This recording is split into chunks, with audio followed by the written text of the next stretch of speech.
Hey everyone, it is dinner night here at the White House and we have a traditional meal. That's right, we have beef stew. It's gonna be incredible. I know, because I've had it before and Hope's had it before. Is it good, Hope? Yeah. Anyway, we're gonna get right down to it. We're gonna turn this right here, all of these ingredients, we're gonna turn this into an incredible slap your mama kind of meal. We're gonna take beef stew, serve it over white rice. So stick around. We're gonna turn this right here into an incredible dinner that is gonna make you say, wow.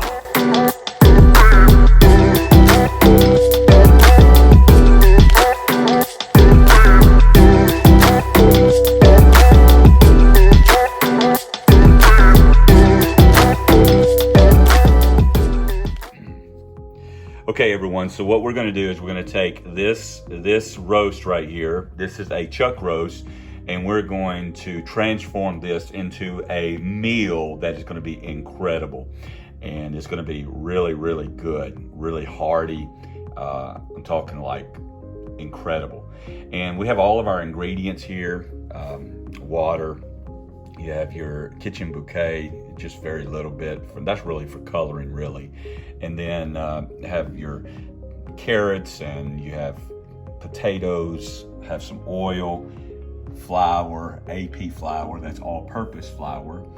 You can use self-rising flour in this as well. I find that self-rising flour gives the gravy, makes the gravy a little thicker without using more flour. And then the famous Uncle Leon's seasoning. Oh my goodness, if you have not tried Uncle Leon's seasoning, you need to do yourself a favor and you need to get you some, really. In the description below, we're gonna have it in the description below. And then we're gonna cheat a little bit. We're gonna use already diced up onion, bell pepper, and celery. And so this is what they call the Trinity in Louisiana, and I keep this in my freezer. So we're going to use that. And the knives that I use, the knives that we use, I love these knives. These are Rada knives, and it's just great knives that I like to use. And then I have green onions, and we're gonna chop this up, and we're going to transform this, and let me show you what we're going to do. So let me take you through this. Okay, so in a roast, especially a chuck roast, you'll see all of this connective tissue. So this is like a road or a trail per se. So you see what I just did? I just opened it up and just kind of slid my knife through there, and so what I'm doing is I'm actually taking this, and I'm separating the muscle groups. These are actually muscles in this roast.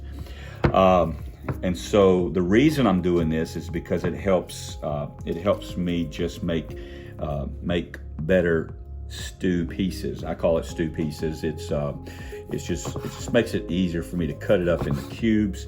And what I am doing, if you'll notice, I am cutting very small pieces. Now, I'm going to tell you, some people do not like fat on their stew meat. I want fat on my stew meat. I like the flavor that it gives. You can do whatever you want. You can change this however you want, but if you'll leave a little bit, that's okay.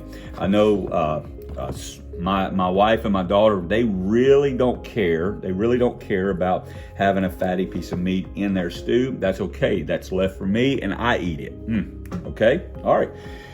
And so we'll just kind of trim that up a little bit. All right, so we got the meat cut up, and so the next step for us to get this started is to take Uncle Leon's seasoning. Woo! Can't wait. Uncle Leon's seasoning. And what we do is we open up some Uncle Leon's, and we're gonna pour it generously on this meat because we want our meat to have some flavor. That's right, we want it to have some flavor. And so what I've done is I poured it in there. And then what we're gonna do, just so that our flour will have some seasoning, I'm just eyeballing this. I'll just put about that much seasoning. So we're gonna whisk that around, get it, see, kind of get it in there. And then, and what I normally do is I want to taste it, so I get a little bit on my finger, and I'll taste it, and it's perfect. It's perfect. It's got just a right amount of salt, and so we're going to get this coated. So what we'll do is we take these pieces that we have seasoned up, and we want to mix that up a little bit. You want to mix that up just to make sure that everything is coated, and then you're going to just drop it right down.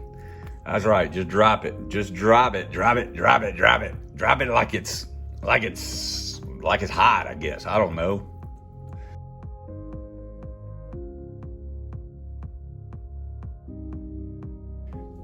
All right, so next step is we're going to turn this pot right here on high heat. It's cast iron that's coated cast iron.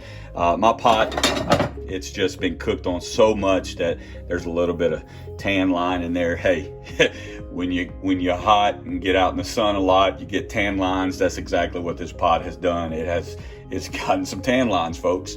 And so what we're going to do is we're going to bring this up to a high temperature, and then we're going to add our vegetable oil to coat the bottom. Now, we're not going to add our vegetable oil until this pot heats up.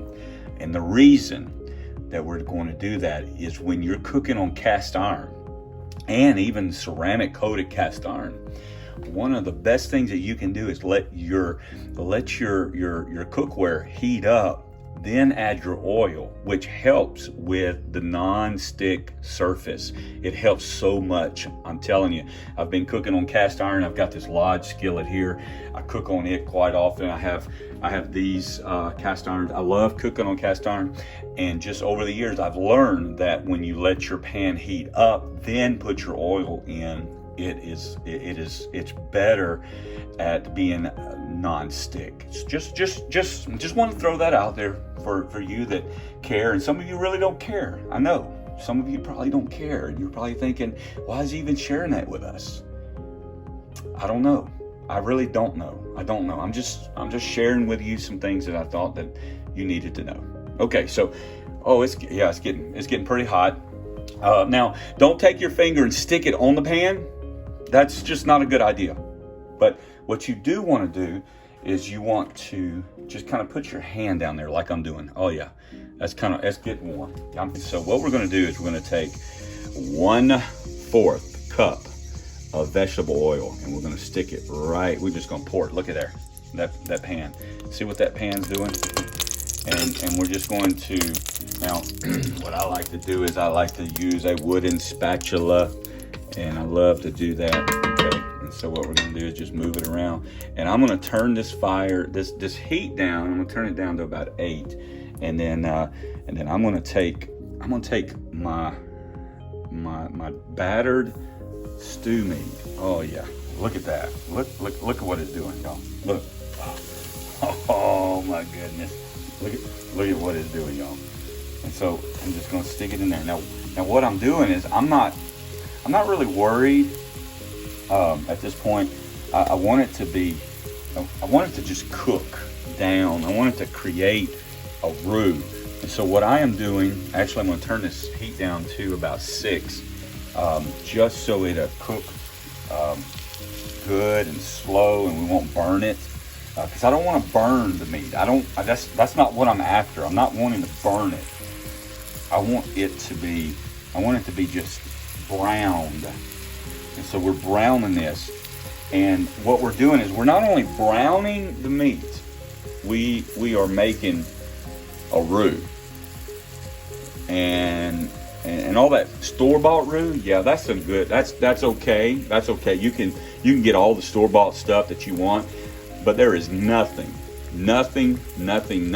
like a good roux that has been just cooking in your pot. All right, so what we're doing now is we're browning the meat. So you want to stir it. You want to stir this meat up. Take a few minutes. I don't know, maybe 10, maybe 15. I mean, you have to be the judge. You have to be the judge of that.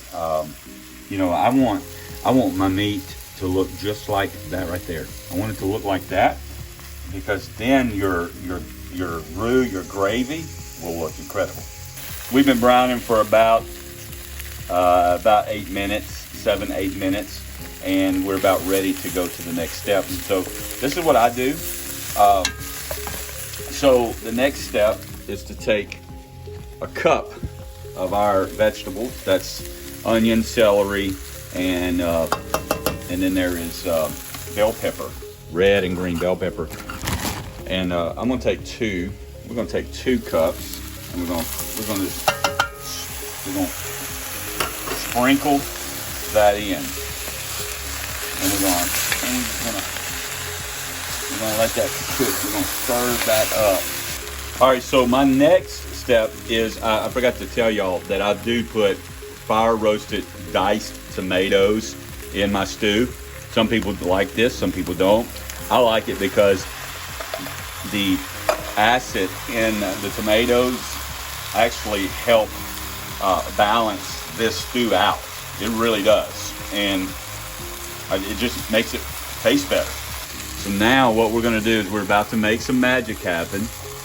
We're going to pour our mason jar of water. This is just a mason jar, and what we're going to do is we're going to mix it up. All right, so next is Kitchen Bouquet. It's browning and seasoning sauce.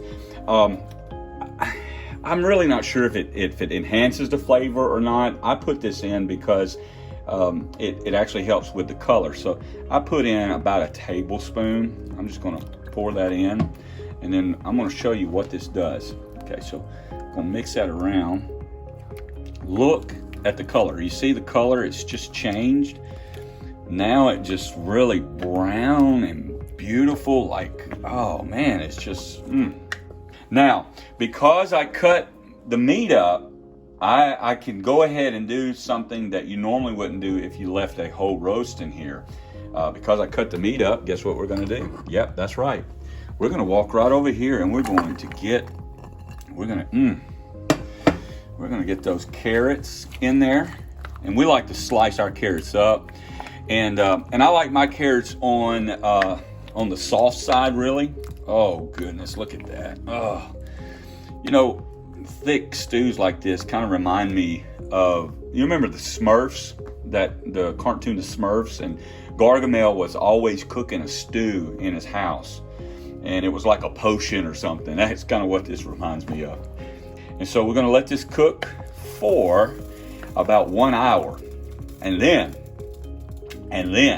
we're going to dig in, put it over white rice, and eat some good old, hearty, incredible beef stew. Look at that. That's a beautiful picture right there. All right, the white rice is in the bowl, and you know what that means. It means that, oh my, there it is. There it is, the beef stew. Ooh, folks, we're about to go in. Just showed you the picture. And I've got a spoon, not a fork, because you can't eat stew with a fork. You've got to get all that goodness. And so, Susan, you ready to eat?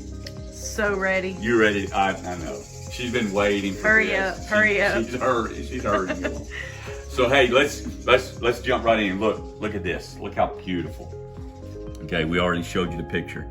And so what I'm gonna do is I'm gonna give me a little bit of that carrot, and I've got to get a little bit of that meat. I'm gonna get a little. Look at that, and some of that rice, and I'm gonna get one of those green onions.